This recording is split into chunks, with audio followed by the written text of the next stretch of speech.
It's always hard to use Summer League as a predictor of what's to come for all these NBA hopefuls, but I believe there is a lot of useful information we can extract to figure out where Victor Wembanyama is in his progression. While the first game's box score numbers weren't very good, he rebounded in Game 2 big time, indicating to me that this 7'5" expanse from France will be a generational talent that could change the game of basketball as we know it.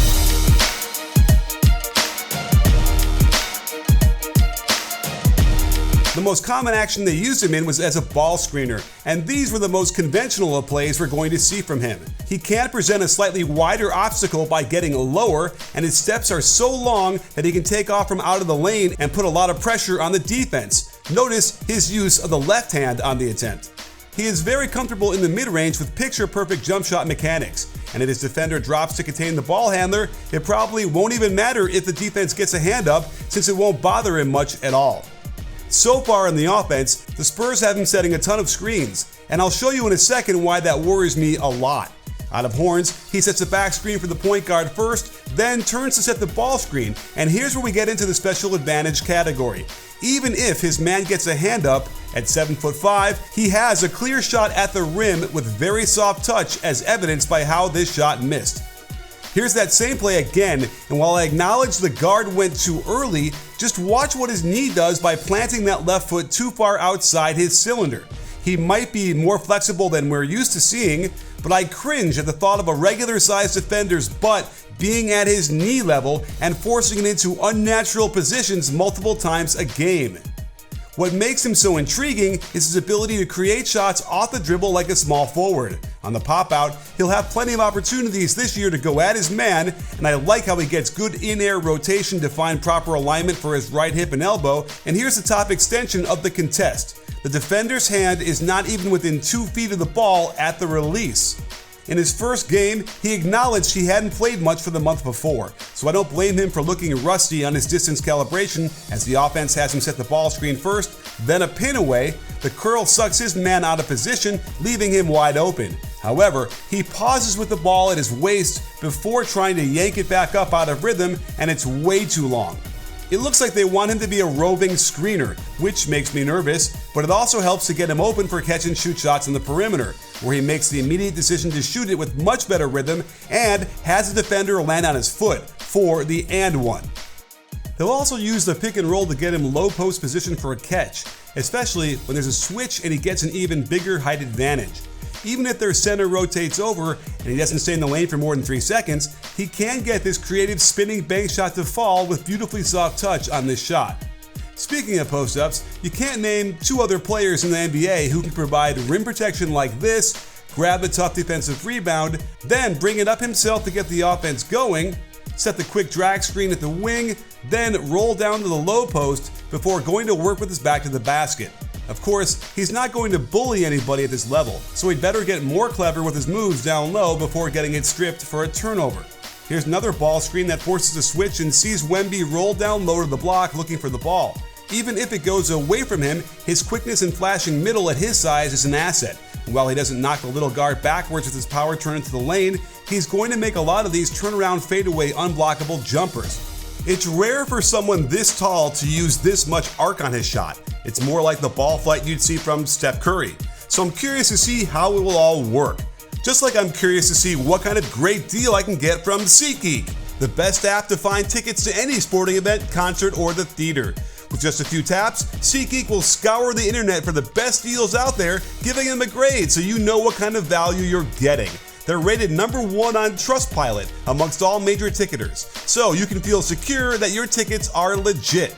Best of all, you can save $20 off your first purchase by using my code BBALL. So head over to SeatGeek now and you can enjoy all your favorite NBA teams live and in person, which is how I've got to see Wemby when he comes to town, since I got most excited seeing him commanding low post position, then flaring out to the wing for the triple. He's got the NBA footwork down with the gather step on the catch, then a step back 1-2. Most guys this size don't add a lot of arc to the shot, but Wemby shoots this at close to 50 degrees and the result is pure. Here's another example of him finding a back-to-the-basket catch in the mid-post, facing up, then hitting the cutter with a nice little bounce pass before replacing himself back behind the three-point line for a kick-out and great look from behind the arc. Let's try to remember that this guy is only 19 years old, so we'll see plenty of young rookie mistakes. But to see someone this tall with such a graceful movement pattern is mind-blowing despite the result, as he drifted too far to the baseline to make this push shot. And I know he will learn how to hold off the much smaller and athletic guards that try to sneak into the passing lane for a steal. But let's get to the fun stuff, where the Spurs are thankfully willing to let him play like a small forward attacking off the dribble out top. This looks like he has a choice of screening after the handoff or popping out to the wing. We simply haven't seen a guy this tall be so proficient at attacking off the catch. And even though he fumbles the ball slightly, his hands are so big it doesn't seem to matter. Once he's got it in his shooting pocket, he can control it with another high-arcing fadeaway midi for a perfect swish. If teams intend on putting a traditional big man on him, be prepared for plenty of ISOs out top. I really like the hop into the shot, even if it's a long two, but don't expect regular NBA defenders to foul him like this. I can't think of anybody remotely close to his size that has ever started out in a two-guard front and grabbed the handoff to get going downhill into a behind-the-back pull-up.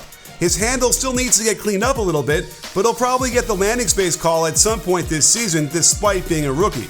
However, be prepared for some rookie non-calls as well, as he was rudely welcomed to the NBA on this drive past his man, who grabs and pulls his jersey pretty hard, but no whistle.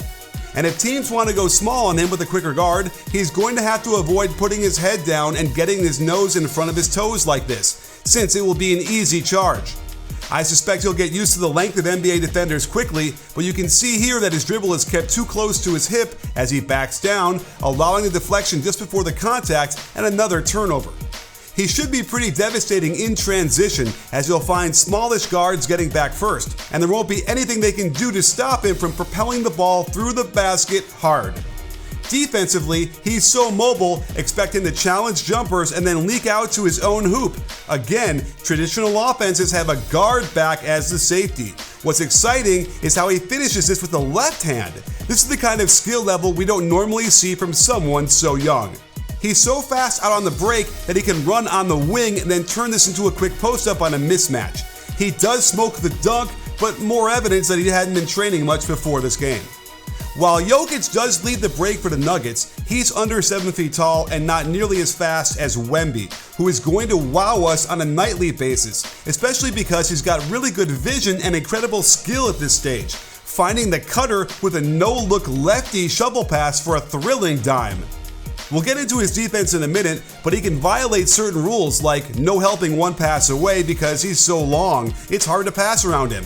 Now check the defender thinking he can just reach in for a steal as he goes through the legs, and then ask yourself, why the heck did his teammate stop running to the hoop? That said, he's going to have to learn how to read the defense when bringing it up like this. I don't mind him rejecting the screen, but he can't get doubled over like this and maintain balance or vision, particularly of the help defender reaching in. Technically, that help didn't deflect the ball, but his bent over posture, combined with a little bump of the torso, too easily sends him careening to the ground, where the fear of injury is very real. Again, I love how he can push the ball really fast, and on the crossover, it looks kind of like he lost the handle, but he can recover control so easily with those hands. The issue here is how far over he's bent, nose in front of the toes, which is the equivalent of up to 30 pounds pulling you down to the floor. And while it's good he drew a foul, it's not good that he crashes this hard to the floor. When studying the best rebounders of all time, we discovered that none of them ever did the traditional box out where you turn your body away from the basket to find someone to get in the way of. The best rebounders simply went after the ball. And you'll find tons of clips of Wemby losing track of the ball to try and box out, and if ever there was a guy on the court who needs to just go after it, it's the mobile 7'5" guy. Too many times, rebounds that should be his end up bouncing away when he doesn't know where the ball is until it's too late.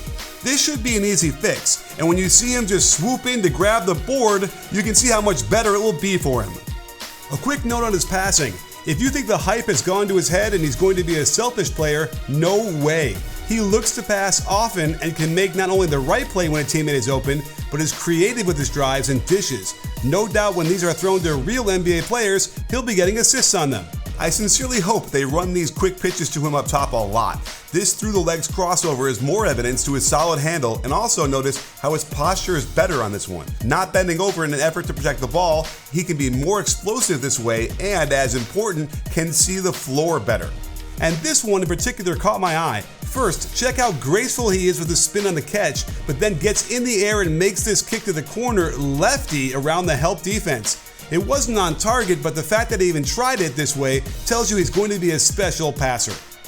Defensively, the blocks are going to get most of the headlines, I'm sure, but it's hard to tell with non-NBA guards whether a block like this is a mirage.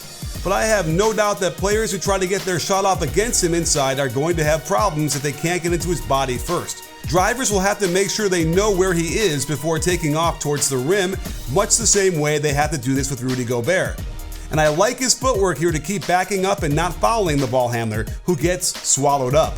I have no doubt he'll get tested early and often by legit NBA guards, and while he will get scored on for sure, I know he'll force a lot of misses as well. He moves well enough that he can switch onto guards and hold his own, especially because he can give them a very big cushion and still react to the shot and even block it. Against Brandon Miller, he's giving him 6 feet of space on a fast release guy, yet he still blocks it and turns it into a break with a gorgeous pass that an NBA player would no doubt finish. Here's another example of a lot of cushion so he won't get beat in the drive, and then a quick leap to knock it out of the air. The Spurs shouldn't be concerned when he has to switch onto a guard. Despite the mismatch down low, trying to throw a lob over him will be one of the hardest things to do next year. The cool thing is he can start out guarding a forward like he did versus the Blazers, then switch on a pin down onto a guard, and then if they run a very common pistol set, he can switch again and not give up anything while guarding the center. You can see how offenses will wither and die this way. He defends like a guard a lot of the time. Just watch how he navigates the cross screen, then seamlessly switches the handoff. How about how he gets around the screen quick and pursues? I think the Spurs will realize quickly they won't need to help like they do here. I'm anxious to see how he does on the elite playmakers when forced to switch onto them, but at least in this instance, his footwork is terrific to keep Miller in front. A couple things caught my eye. He definitely should not be trying to take a charge in transition. Just go after the ball and protect the rim. And there are times he doesn't aggressively go after the ball, leading to offensive rebounds, but he can make up for it with his ridiculously long arms. We already saw him do a cornet contest by jumping from the block on a three-pointer, and it worked. And I'm praying the Spurs press a lot with Wemby playing safety at the back of the zone. You can see what happens as they force the drive towards him under the hoop. Rupert has second thoughts and loses a dribble because of it. His mere presence at the rim will make guards pass instead of shoot. And just look how he helps, but still can recover to knock this lob away. This does mean that he'll probably get dunked on a lot, and that's usually what happens to rim protectors who try to make plays around the rim as often as he will. Of course, his lack of body strength both upper and lower will be an issue against the big boys. There's already plenty of evidence of him getting pushed around by summer league opponents, and it'll be a lot worse during the regular season. But look at a few other NBA stars when they were 19 years old. They looked just like Wemby does now. And I think we're all praying he'll get the right kind of strength and conditioning to keep him on his feet and avoid the kind of injuries that could keep him out of big stretches of the season. And he likes to shoot one-footed three-point shots, the kind of thing I've been advocating for at least 4 years now. Can I have more, please? This year isn't going to go perfectly for Wembanyama. He'll have his ups and downs just like any rookie would. But his ups are going to be a lot higher than most rookies we've ever seen. And the combination of height, skill, and mobility are going to eventually change the landscape of the NBA. So as long as he stays healthy, he will fill out and blossom into one of the most unstoppable forces we've ever seen.